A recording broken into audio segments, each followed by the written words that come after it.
India में हर 16 से 17 minute में एक लड़की के साथ रेप होता है। हर 16 से 17 मिनट में एक और जिंदगी बर्बाद होती है और फिर भी जस्टिस हमेशा स्लो रहता है। लेकिन ये कहानी अलग है। ये कहानी उन लोगों की है जो खुद को जस्टिस के कीपर कहते हैं, कानून के रक्षक। पर उन्होंने ही कानून को तोड़कर एक ऐसा घिनौना जुर्म किया जिसने देश को हिला कर रख दिया। मैं बात कर रही हूँ Kolkata law college rape case की। हेलो एवरीवन, स्वागत है आपका मेरे चैनल पर। अगर आप मेरे चैनल पर न्यू हैं तो मैं अपने आप को इंट्रोड्यूस कर देती हूँ। मेरा नाम है दृष्टि कपूर और मैं हूँ आपकी होस्ट। तो आज का केस है एक ऐसा केस जिसने सही में पूरे देश को मजबूर कर दिया ये पूछने पर कि जिनसे हम ये उम्मीद करते हैं कि वो जस्टिस को बचाएंगे, वो हमें जस्टिस दिलाएंगे, जो आने वाली पीढ़ी है जिनसे हमें उम्मीद है, उन्हीं लोगों ने कुछ ऐसा घिनौना काम किया, कुछ ऐसा किया जिससे पूरा देश सहम गया। तो चलिए आज बात करते हैं हम इस केस पर। जब कोलकाता में आरजीकर केस के लिए अभी भी प्रोटेस्ट चल रहे थे, जस्टिस अभी मिलना बाकी था, तभी कोलकाता में एक और केस डराने वाला बाहर आता है। 25 जून 2025 साउथ कैलकाटा लॉ कॉलेज। 24 साल की फर्स्ट ईयर स्टूडेंट अपना कॉलेज पहुंचती है जहां वो अपना कॉलेज एग्जामिनेशन फॉर्म भरने आई थी। अब जैसे ही वो लड़की कॉलेज से जाने वाली होती है तभी एक लड़का आता है उसके पास और उसे रुकने के लिए कहता है। अब जो वो लड़का होता है वो बहुत ही इन्फ्लुएंशियल होता है, तो वो लड़की उसका विश्वास करती है और वो रुक जाती है। धीरे धीरे दिन ढल रहा था, शाम हो चुकी थी। शाम के 7:30 बज चुके थे। तभी उसके पास 3 लड़के आते हैं जो थे मोनोजीत मिश्रा, जैब अहमद और प्रमित मुखर्जी।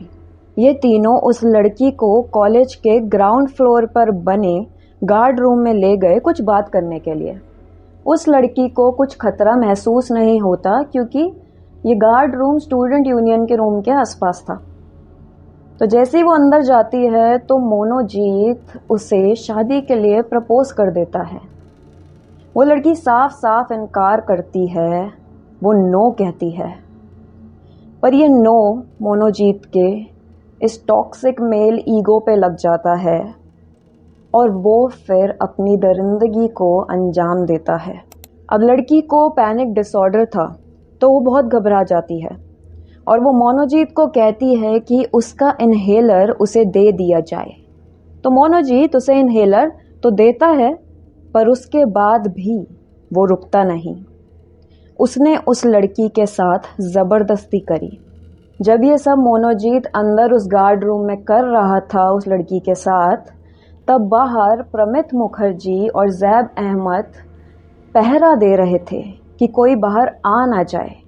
इन दोनों लड़कों ने सिर्फ मोनोजीत का सच ही नहीं छुपाया बल्कि पूरा साथ दिया इस क्राइम को करने में, और साथ ही साथ इस पूरे जुर्म को उन्होंने एक 90 सेकंड की वीडियो में भी रिकॉर्ड किया था। वो लड़की पूरी कोशिश करती है वहां से भागने की, रेजिस्ट करने की, पर उसे एक हॉकी स्टिक से मारा जाता है। उसके गले और चेस्ट पर बाइट मार्क्स और स्क्रैचेस भी थे। अब जब भी मैं ऐसे केसेस के बारे में सुनती हूँ मेरा यही थॉट रहता है कि शायद आसपास कोई था नहीं उसकी मदद करने के लिए। अगर होता तो वो शायद लड़की बच जाती, पर इस केस ने उसे गलत ठहरा दिया। उस कॉलेज में उस समय और उस गार्ड रूम के बाहर एक गार्ड भी मौजूद था जिसका नाम था पिनाकी बैनर्जी। उसने ना तो लड़की की, उस विक्टिम की मदद की और साथ ही में उसने ये जुर्म भी छुपाया। ये पूरी हैवानियत 3 घंटे तक चलती है, शाम के 7:30 से रात के 10:50 तक। जैसे ही वो सब उस लड़की के साथ ये कर लेते हैं, उसके बाद वो उसी गार्ड रूम में उसे तड़पने के लिए छोड़कर चले जाते हैं। वो लड़की आखिरी तक लड़ती रही। उसे धमकी दी गई थी कि उसके बॉयफ्रेंड को वो मार देंगे और उसके पेरेंट्स को अरेस्ट करवा देंगे, पर वो डटी रही। पर तभी मोनोजीत उसे वो 90 सेकंड की वीडियो दिखाता है जिसमें वो बहुत ही कॉम्प्रोमाइजिंग स्टेट में थी, और वो उसे ब्लैकमेल करता हुआ कहता है कि जब भी वो उसे बुलाएगा उसे आना होगा, और अगर वो नहीं आती तो वो उसकी ये वीडियो हर जगह फैला देगा।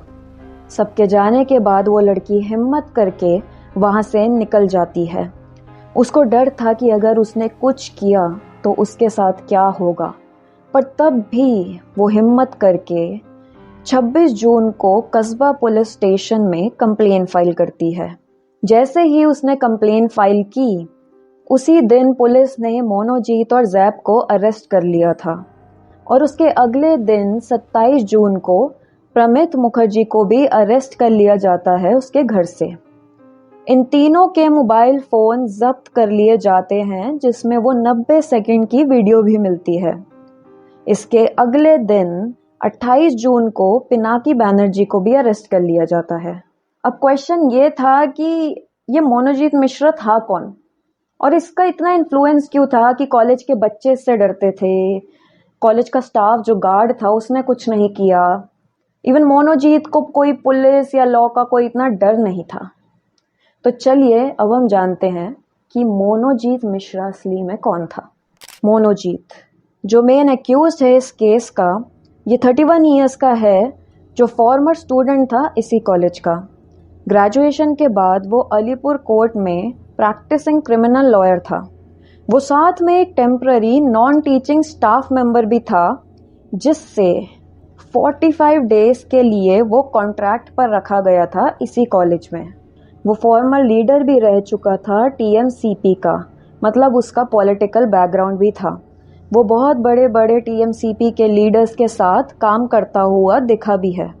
मोनोजीत अपने सोशल मीडिया पर लड़कियों की राइट्स के लिए भी लड़ता था। उसने एक पोस्ट डाला था आरजीकर केस के बाद कि जो भी ये रेपिस्ट होते हैं उन्हें डेथ पेनल्टी मिलनी चाहिए, और यही वो इंसान है, इंसान कहना नहीं चाहिए, राक्षस था, जो दूसरों को तो जताता था कि वो कितना अच्छा इंसान है, पर पीछे उसकी ये असलियत थी। अब असलियत बाहर आती है मोनोजीत की। टीएमसीपी बताते हैं कि मोनोजीत उनके साथ 2022 से ही कोई भी पोस्ट पर नहीं था। वो बस टीएमसीपी का नाम यूज करता था बच्चों को डराने के लिए या लोगों को डराने के लिए। अब जैसे ही ये केस बाहर आता है, वैसे ही मोनोजीत की असलियत से पर्दा उठता है। पुलिस बताती है कि मोनोजीत पर 11 क्रिमिनल केसेस चल रहे हैं, जिसमें से 4 मोलेस्टेशन के हैं। कॉलेज के बच्चे बताते हैं कि कैसे वो अपनी पावर अब्यूज करता था, बच्चों को डराता धमकाता था। उसके कैंपस में उसे मैंगो के नाम से बुलाया जाता था। लड़कियां बताती हैं कि उन्होंने कॉलेज भी आना बंद कर दिया था मोनोजीत की कांस्टेंट स्टेयरिंग की वजह से। इवन एक लड़की बताती है कि मोनोजीत ने उसे कहा था कि वो आकर उसकी लैप्स पर बैठे। While we were coming back, he was sitting on the girls' laps and all of my seniors' laps, and he was telling them to sit on his laps because somehow he felt that he could do that, and nobody could say anything. And this was the one incident, and other incidents where he has been breaking people's heads, and all of these things have happened. ऐसा इंसान घूम रहा था college में और college staff कुछ नहीं कर रहा था। लड़के भी सेफ नहीं थे उससे। एक लड़के को तो उसने इतना मारा था, और अगर वो जाते या किसी को कंप्लेन करने की कोशिश करते तो मोनोजीत के ग्रुप के मेंबर्स आ जाते उन्हें धमकाने के लिए। ये कॉलेज का गुंडा बना हुआ था और कोई कुछ नहीं कहता था। कॉलेज की अथॉरिटी, स्टाफ कोई एक्शन नहीं लेती थी।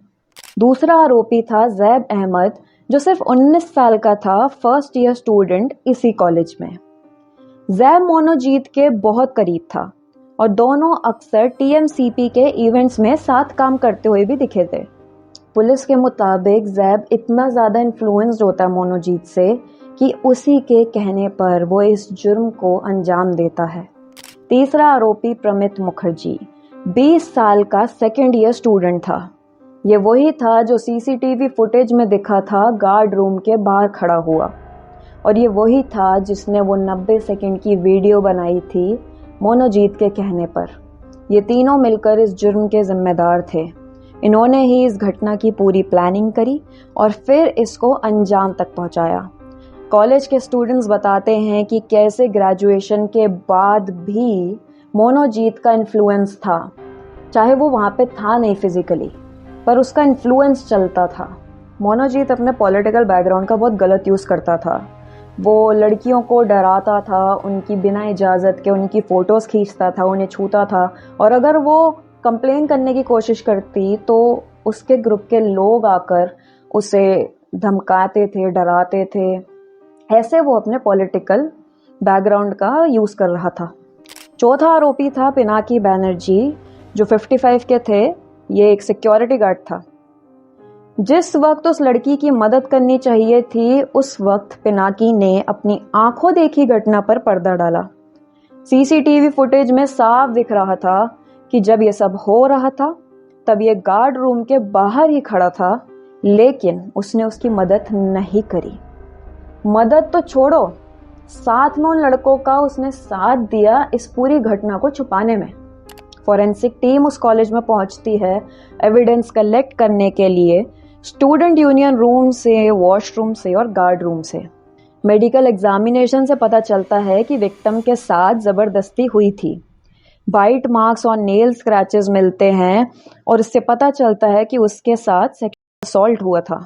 क्राइम सीन से हॉकी स्टिक मिलती है और साथ में ब्लड स्टेन्ड क्लोथ्स मिलते हैं। इन्हें फॉरेंसिक एनालिसिस के लिए भेजा जाता है। साथ में इनका गेट एनालिसिस भी किया जाता है। अब गेट एनालिसिस होता है कि जैसे हर एक का एक यूनिक फिंगरप्रिंट होता है, वैसे उनका एक यूनिक वॉकिंग स्टाइल या उनका पॉस्चर होता है। तो उन एक्यूज्ड को उस कॉलेज में उस घटना वाली जगह पर ले जाया जाता है, उनसे रीएनेक्ट करा जाता है चीज़ें, और उसके बेसिस पे एनालिसिस होता है। तो वो भी उन पे किया गया। अभी ये केस चल रहा है, इसमें बहुत सारी बातें बाहर आना बाकी हैं। मोनोजीत को उस टेम्पररी पोस्ट से हटा दिया गया है जो वो कॉलेज में कर रहा था, और साथ में ये भी कोशिश है कि उसका जो बार काउंसिल का जो मेंबरशिप होती है उसको हटा दिया जाए, उसे कैंसिल कर दिया जाए, ताकि वो फ्यूचर में लॉ प्रैक्टिस ना कर पाए। और जो बाकी थे प्रमित मुखर्जी और जैब अहमद, उन्हें कॉलेज से एक्सपेल कर दिया गया है। इस केस से सवाल उठता है कि क्या लड़कियां सही में सुरक्षित हैं? अगर ऐसे एजुकेशनल इंस्टीट्यूशंस में भी वो सुरक्षित फील नहीं कर रही और वो सही में सेफ नहीं है, तो ये एक सीरियस प्रॉब्लम है। जब सबको लगा था कि आरजीकर केस के बाद कोई ऐसा केस नहीं आएगा, यही सीमा थी ब्रूटैलिटी की, तभी उसके 10 महीने बाद ये केस होता है। जो लोग कानून के रक्षक बनने आए थे, उन्होंने ही कानून को कुचल कर रख दिया। जिनसे उम्मीद थी कि ये इंसाफ दिलाएंगे, उन्होंने ही उस लड़की की जिंदगी को एक कड़वा सच बनाकर छोड़ दिया। और हम इन्हें ही कहते हैं कानून के रक्षक। तो दोस्तों, यही था Kolkata law college rape case. मैं यही कहना चाहूंगी कि अगर तुम्हें किसी भी सेटिंग में ऐसा लगता है कि यार ये बंदा सस्पिशियस है, या कुछ लगता है कि यार कुछ शायद गलत हो सकता है, ये जो गट फीलिंग तुम्हारी कह रही है, उस पर हमेशा विश्वास रखना, उसे समझना और उस जगह से हमेशा दूर रहो। स्टे अलर्ट, स्टे अवेयर, सुरक्षित रहो। तो मिलते हैं मेरी अगली वीडियो में एक और नए क्राइम केस के साथ। तब तक के लिए अपना ख्याल रखिए। धन्यवाद।